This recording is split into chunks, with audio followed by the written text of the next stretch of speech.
Hi, everyone. The video you're about to watch is part of the Age Presents lecture series. The series is produced by the American Aging Association to provide an introduction to foundational and advanced topics in geroscience.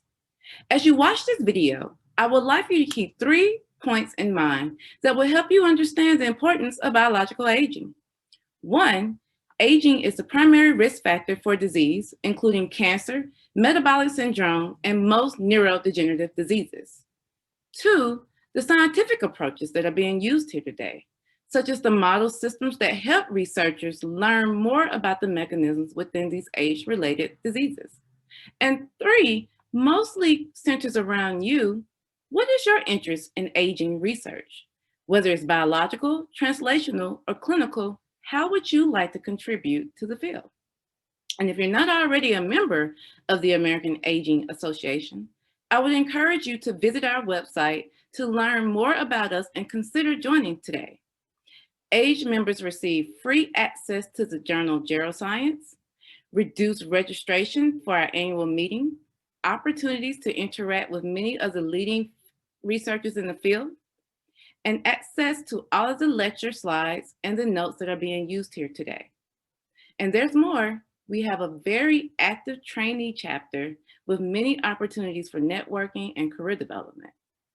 And last but not least, I would like to acknowledge and say thank you to our sponsors for the Age Present lectures. The University of Washington Healthy Aging and Longevity Research Institute, the Jackson Laboratory Aging Center, and the Nathan Schott Centers of Excellence at both of these institutions. Thanks for listening and enjoy the lecture. I'm Morgan Levine, and today I'm going to talk about epigenetic alterations in aging. And here I'm actually showing a picture of the Harkness clock tower at Yale. And that's because a lot of these epigenetic alterations can actually be used to create what we call aging clocks, which I'll talk about today. So aging is the biggest risk factor for death and most of the major diseases that people suffer from. And I like to put this in context by kind of giving an example of lung cancer. So when most of us think of lung cancer, we think of risk factors like smoking, but actually the risks associated with smoking pale in comparison to the risks associated with age. So for instance, smokers have an increased risk of lung cancer incidence or death by only 15 to 30-fold compared to non-smokers. However, if we look at aging and you look at the risks for someone who's 25 to 29, they have a 1 in 200,000 chance of developing lung cancer, while someone aged 75 to 79 has an 800 in 200,000 chance of developing lung cancer. So this is an 800-fold increase for age versus only a 15 to 30-fold for smoking. However, when we talk about age, I think it's important to define what we're discussing. So a lot of people think of age in terms of chronological age or chronological years. So this is basically the time since you were born, what's written on your birth certificate. And this actually has a positive connotation. So this should be something that we celebrate. It's our experiences, our time spent with our loved ones. However, when we talk about aging in terms of risk, what we're actually discussing is something called biological age, which should actually be, for many people, different from your chronological age. So basically how we think of biological age is that it's kind of estimating the robustness of your system. And also it should be a better estimate of your morbidity and mortality risk. And some people will have the same biological age as their chronological age. They're aging basically at the rate that we'd expect. But we also see people who seem to be aging at a faster rate. And so they will have an accelerated biological age relative to their chronological age, or people who seem to be aging slower, which will have a decelerated biological age versus chronological age. So I like to put this kind of using an analogy of running a race. So basically, you might have a bunch of runners who are going to do a 10K, and we let them run for some given chronological time. And then we stop and kind of see how far they are through the race. And maybe some of them are halfway through the race. Some of them are a third of the way through the race. And this is kind of what we might denote as our biological age. So how far through at some given chronological time are they? And This, of course, would be a race that you do not want to win when we're talking about biological age. We want to go through it slowly and have a much longer lifespan relative to our chronological age. So how do we quantify aging? So aging is something that we can very easily perceive. So even my daughter can tell the difference between an older adult and a younger adult. But it's also multifactorial. It's affecting almost every system, every cell in our body. So it's really difficult to actually start to determine how we would go about measuring something that is so pervasive.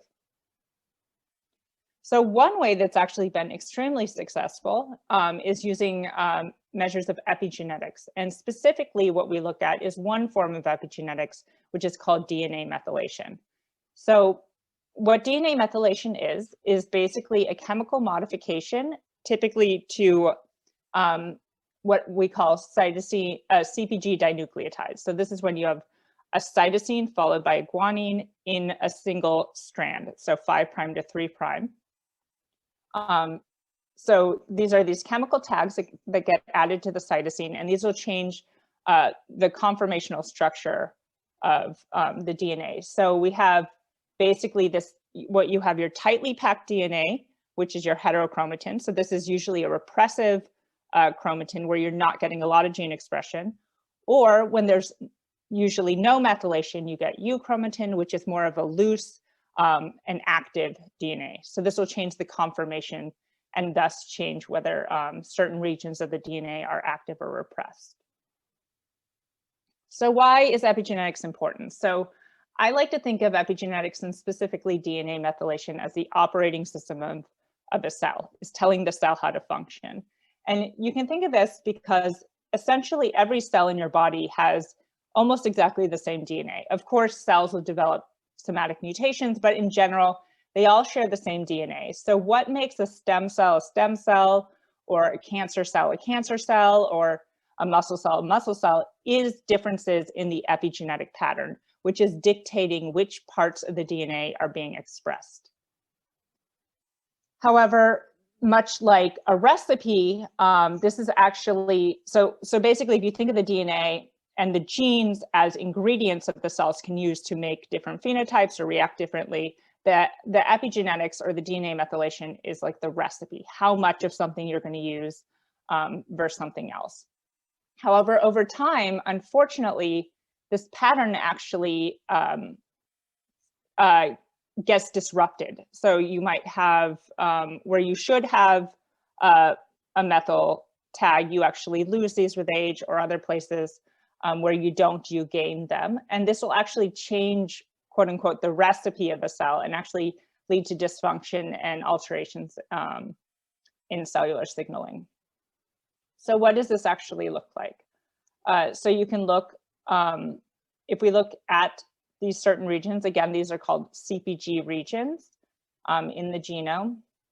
And perhaps in a 20-year-old at this specific site, maybe 90% of the cells have a methyl group added at that specific site. But by the time you look at a group of 80-year-olds, maybe only 60% of the cells in their sample will be methylated at this site. Same thing, this site, maybe you have very little methylation in a younger person, maybe only 5% of the cells are methylated here. But when you look at older individuals, you might get up to 45% of cells methylated at this site. And finally, here's another one where perhaps about 20% of cells are methylated at this specific site in a 20-year-old, but only 1% in an 80-year-old, so you're losing methylation. So because these changes are actually shown to be so precise, we know exactly which sites are gaining and losing methylation and how much, they actually can be used to create what we call these epigenetic clocks. So these are actually predictions of someone's biological age that can then be contrasted against their chronological age to understand the risk of different outcomes. So the way this works is, for instance, you might take a group of individuals who are all the same chronological age. So for instance, 45 years old. We would take a sample, whether it be a blood sample, a sample from other tissue, and we can measure the DNA methylation at hundreds of thousands to millions of sites across the genome. We then use machine learning or AI to actually develop these predictors of biological age based specifically on this pattern. So it's not just whether you have a gain in methylation or a loss of methylation overall, it's actually what your specific pattern looks like and what age that resembles. And then from there, we can say, you know, even though someone might be 45 years old chronologically, perhaps they have the biological age of someone who's 41. And what we would expect is that even among people the same chronological age, if you have a higher biological age, you're more at risk of various diseases of aging or of mortality. So this is showing an example of one of these so-called what we call epigenetic clocks. So basically you have chronological age. So this is someone's actual age on the x-axis plotted against their epigenetic age. So this is their age predicted just from their DNA methylation patterns. You can then draw kind of this fitted line. And if you fall below the line, we would say that you have decelerated aging. You have a younger epigenetic age than your chronological age. And if you fall above the line, we would say you have accelerated aging, so higher epigenetic age than your chronological age. And for these, we want a strong correlation between chronological age and epigenetic age, but it's also important to remember we don't want a perfect predictor of age because again, people are aging at different rates, so not everyone should have the exact epigenetic age of their chronological age. So a number of these different epigenetic clocks have been developed over the years, starting in 2011 with a clock developed by Böckland. And what we like to do is kind of categorize these into what we call first generation clocks and second generation clocks. So the first generation clocks were exactly like what I just described. They were developed as age predictors. So the idea was you take methylation and you see which ones are going to best predict someone's chronological age. But the issue with this, again, is we do not want a perfect predictor of chronological age because that kind of defeats the purpose. You actually want some variation within chronological age. So what happened next is we started to develop what we call these second generation clocks, which instead of training something to predict someone's chronological age, we trained them to predict various aging outcomes. And I'll give you an example of that in 1 minute. So there's been a few, and actually this is slightly outdated, and there's been a number since then, including Grim Age Clock, which was developed in 2019 and is another example of this. So the idea here is we want to basically optimize the variance within age and actually capture what we might call the true residual, which is kind of differences between people the same age that then should map onto their risks of morbidity and mortality. So I'm going to describe one example of how we made one of these second generation clocks that's called DNAm PhenoAge. And basically, we wanted to work backwards from this kind of biological levels framework. So the idea is that aging actually starts as at the lowest levels of biological organization. So maybe not the atomic level, but at least at the molecular level. And that once aging reaches, or once kind of damage and dysregulation at this level reaches a certain point, then you'll start to see this manifest or emerge at the next highest level. So at the macromolecular level, organelle, cell, tissue, and eventually we start seeing this kind of at the organ system and whole organismal level. So the idea is, can you find changes here, which we're using DNA methylation to represent molecular aging changes that actually predict changes at either the system level and eventually at the organismal level.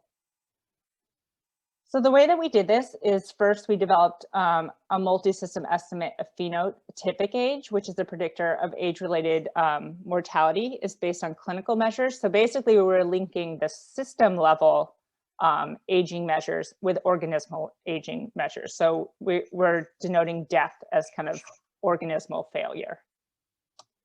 And we validate that it predicts a number of different outcomes that we would expect. And next, the idea was to train an epigenetic predictor of this phenotypic age measure. So again, a molecular predictor of the system level aging measure that we know predicts organismal level aging. And I'm not going to show you all the results from this, but basically we validate this with a number of different outcomes showing that it predicts this above and beyond chronological age. So very briefly, I'll just talk about the clinical phenotypic age measures. So basically, again, this is kind of a physiological systems level measure that's predictive of organismal aging, which we're using death for this. We considered around 50 different clinical biomarkers and used machine learning to develop a predictor of mortality. And these are the biomarkers that actually came out of this. So we end up with basically a combination of these that will give you your phenotypic age in reference to your chronological age, and that this is predictive of mortality. The next thing, rather than using chronological age as something we're going to use to develop an epigenetic clock, we use this phenotypic age as the outcome that we're trying to predict. So for this, we had DNA methylation measured at about 20,000 different CpG sites across the genome. And again, we use a machine learning algorithm to develop a predictor of phenotypic age. And basically what this did is it selected out about 500 CpGs that together combined to make the best prediction of phenotypic age. And this is just showing kind of the phenotypic age correlated with this epigenetic predictor, DNAm PhenoAge. So what we actually find is when we compare this to the first generation clocks, which were trained to predict chronological age, this new one, which I'm showing in the pink, is actually a more accurate predictor of mortality. This is called the receiver operating characteristic curve. Basically, it just assesses how accurate a predictor is at guessing kind of the outcome. In this case, it was mortality based on kind of specificity and sensitivity. And these were two of the most famous first generation clocks that we just compared to. And again, find that it's the second generation clock is a better predictor of mortality. We also found it was a really good predictor of a number of different aging outcomes above and beyond mortality. So among women who had no breast cancer incidence at baseline, it was when measured in blood, it was predictive of who was going to develop breast cancer in the future. Same thing for lung cancer, particularly when you looked at people who are current smokers. It was predictive of coronary heart disease.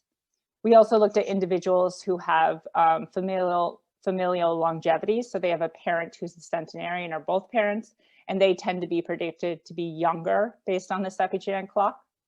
It was correlated with telomere length. So longer telomere length was associated with younger epigenetic aging. And it was also associated with a number of different outcomes. So higher physical disability associated with higher phenotypic age. Individuals with HIV infection seem to have accelerated aging, as do those with cognitive impairment. And also the more diseases an individual had, the more likely they were to have accelerated epigenetic aging using this clock. The other really exciting thing is that this wasn't specific to epigenetic aging patterns in blood. So again, as I mentioned, you might have different epigenetic patterns across different cell types. But the interesting thing is that actually the aging changes seem fairly consistent across cell types. So the same measure that's used to predict aging from a blood sample can be applied to predict aging in a brain sample, in a liver sample, in a skin sample. So this is showing, I don't have them labeled which tissues they are, but a number of different tissues showing that we see an increase in this epigenetic clock as a function of age. All the ones down here are actually brain. So what we find is that brain, even though it's showing increasing epigenetic aging, it seems to be doing this at a slower rate. But the other exciting thing too is that, you know, a lot of people, there's a debate when aging begins, but actually these epigenetic age clocks can track aging even in gestation. So this is a bunch of different tissues where we show that this epigenetic age measure actually correlates with gestational age in fetal tissue. We also find that not only does this track age in other tissues, but it also tracks pathology. So for this, we actually had data on DNA methylation in brain. And what we found was that individuals who had diagnosed Alzheimer's disease based on neuropathology post-mortem tended to have higher epigenetic ages relative to their chronological ages. So again, this is not just capturing something about changes with time, but actually probably something involved in the process that's actually driving pathology and disease, whether it's causal We still don't know, but this is pointing us in an important direction. We also looked at another major aging disease, idiopathic pulmonary fibrosis.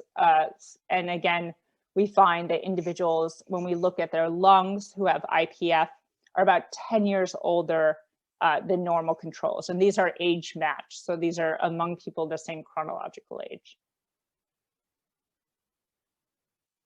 We can also look at cancer and at tumors. So actually a lot of the questions I get are, well, is cancer a form of accelerated aging, or because tumors are essentially immortal, are they actually decelerated aging? And according to these epigenetic clocks, it actually looks like the epigenetic pattern in tumors is an example of an accelerated aging phenotype. So for this, we looked at tumors, which are the ones on this side, versus the normal tissues in 5 different tissue types. So we looked in breast, in colon, in lung, pancreas, and thyroid. And in all of these tissues, we find that the tumor has an accelerated epigenetic age, or older epigenetic age, compared to the normal non-cancerous tissue. We also can look even beyond the tumor. So we actually can compare women, their normal breast tissue that's adjacent to the tumor, compared to women who have never had cancer in their normal breast tissue. And again, we find that even in the normal non-tumor tissue, for women who have had breast cancer, we see an acceleration in their epigenetic age in breast tissue. Finally, the other thing that we actually looked at there are a number of what we call hallmarks of aging. So these are other molecular or cellular features that people have shown change with aging. So 2 examples are cellular senescence. So this is a state change in cells, which basically cells are no longer proliferative, and they seem to have a very kind of pro-inflammatory, pro-growth factor expression phenotype that can be very damaging. And what we asked was, do senescent cells actually have older epigenetic ages compared to normal cells? So this is all done in vitro in a dish. So basically you take young cells, and what we do is we can induce senescence in 2 different ways. So number 1 is just passaging these cells.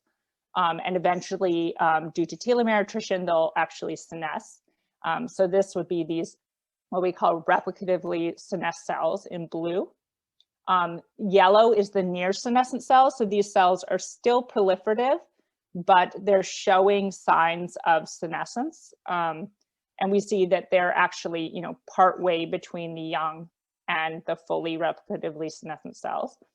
But the other way that you can actually induce senescence is via oncogene activation. So here with HRAS activation, you actually get a senescent cell. And again, we show an increase in the epigenetic age relative to the young controls. So the other thing we looked at is at least one model of mitochondrial aging. So for this, you actually can deplete cells of mitochondrial DNA. And again, this is the depleted cells in red compared to the controls in blue. We see an acceleration of this epigenetic age measure. So even though we found that you can create these clocks and they seem to be very predictive of a number of things, including chronological age, pathology, some of the hallmarks of aging, there are definitely critical questions that are still unanswered. So number 1, what are we actually capturing? What is the signal actually representing? And is it causal in the aging process? Is it actually driving aging? Or is it just correlative? Is it kind of some proxy or readout of what's happening in the system, but it itself is not actually a driver of aging? And then the other question is it modifiable? It's great that we can measure aging in different tissues and cells, but if we can't actually intervene to do anything about that, it may not be as useful.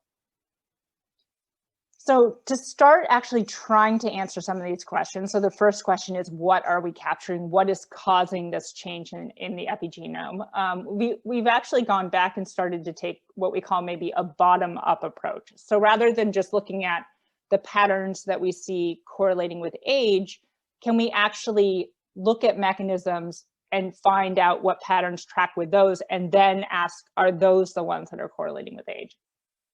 So this project was taken on by a PhD student in my lab, Chris Mentier. So basically we ask is it just cellular replication that actually is driving some of these changes? So we took MEF cells, so mouse embryonic fibroblast cells.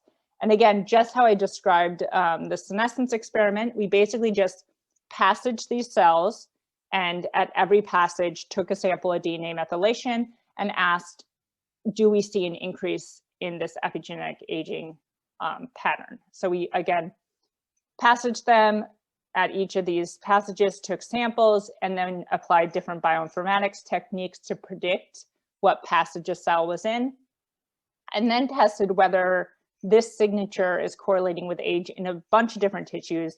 And we actually looked at whether different interventions will modify this.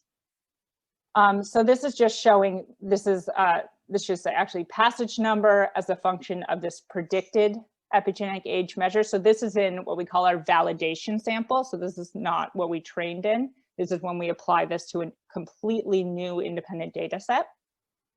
And what we find is that we can actually very accurately predict what passage a cell is on based solely on its DNA methylation pattern.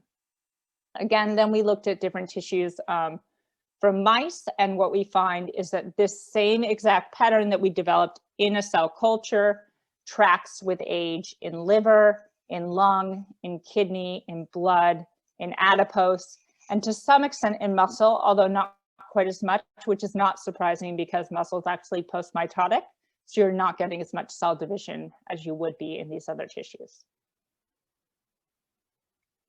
So then again, the next important question was modifiability. So that was just one example of how we're starting to train these from the bottom up. We're looking at other hallmarks to do that as well. But the other question is just modifiability. Even if, you know, we can develop these measures so we understand what they're tracking, can they actually be changed? So this is just a schematic of what you would want, is you would want to run some intervention, test your biomarker, and then actually use that information to understand what changes in biomarkers then map on to changes in outcomes, whether it be changes in disease risk, changes in lifespan, remaining lifespan. And from there, we can actually understand which of these are modifiable in relation to specific interventions. So first, what we've done is we've just looked at epidemiological data, so observational data. Are there different health behaviors that seem to be associated with differences in epigenetic age? And this might give us some indication of whether we think it might be modifiable.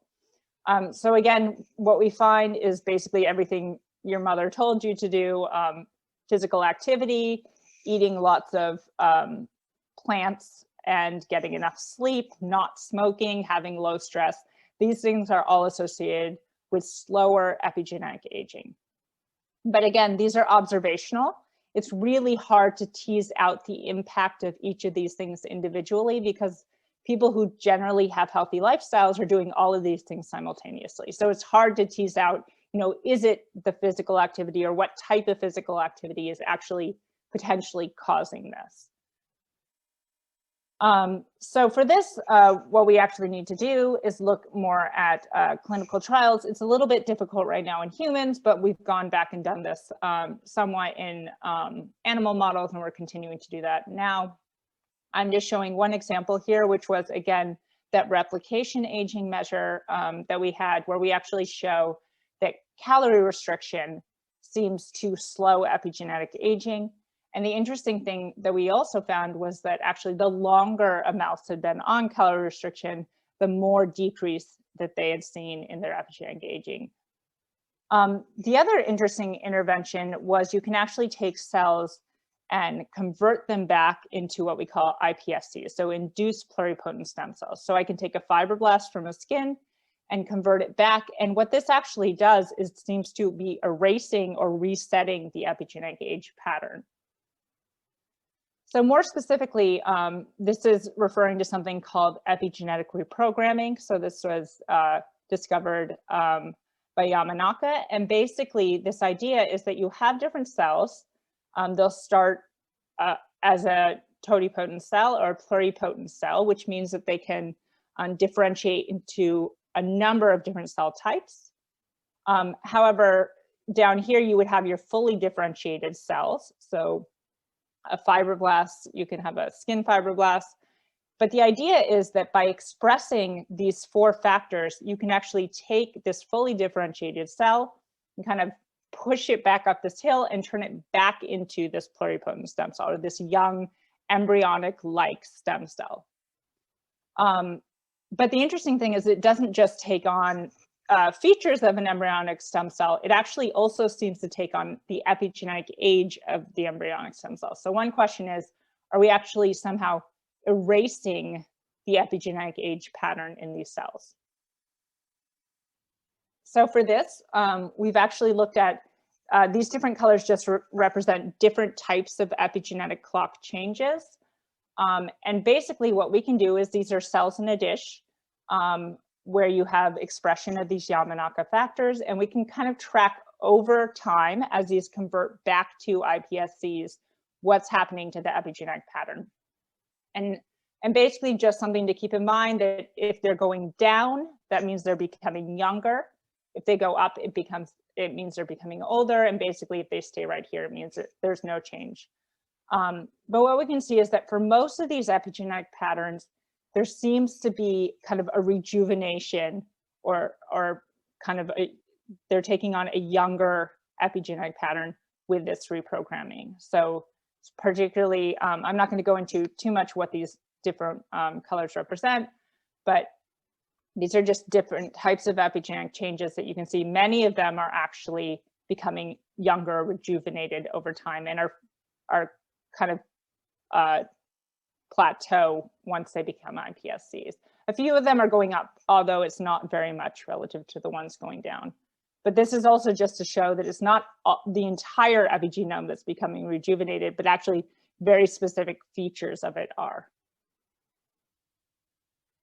So finally, just kind of to give an example of how this might be applied, I was a collaborator on this paper out of David Sinclair's lab, where they actually did this in vivo, so not just in a cell culture, where they actually damaged the optical nerve in mice and then expressed 3 of these Yamanaka factors. So these 3, OCT, SOX, and CLF. And basically what they found is that the mice actually regrew or regenerated this optical nerve. So that's this picture here. So this is when OSK is turned on. You actually see regrowth of the optical nerve versus when it's turned off. You do not see this. But what we also found is that you also get a kind of reprogramming of the epigenetic clock itself. So this, we actually looked at the DNA methylation in, these are the injured for the treated in blue versus the controls. And again, you see a younger epigenetic age pattern in the treated samples versus controls. So they were also getting epigenetically younger with the expression of OSK. So in conclusion, basically the epigenetic landscape is remodeled with age, and this may have implications for cell identity and function. Measures of DNA methylation can be used to predict biological age because these are so precise and so specific. And these can actually be applied to a number of different cell types. It's not specific just to blood cells or just to skin cells or any specific cell. And again, clocks using these 2nd generation clocks can actually be trained to predict system or organismal aging. And when we actually train on that rather than chronological age, we get better indicators of future morbidity and mortality risk. And they're more strongly linked to some of these hallmarks that we see when looking at them in vitro. So again, the cellular senescence hallmark and the mitochondrial dysfunction hallmark.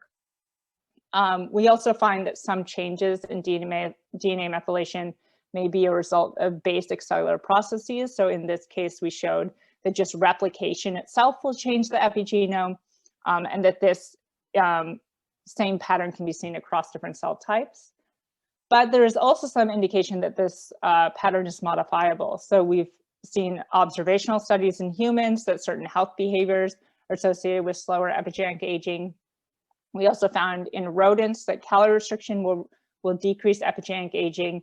And finally, using epigenetic reprogramming via Yamanaka factors, we actually find that you can essentially reset or rejuvenate the epigenetic pattern. And this actually might have implications, although it needs to be further followed up on the phenotype of the cells or the tissue that this is applied to.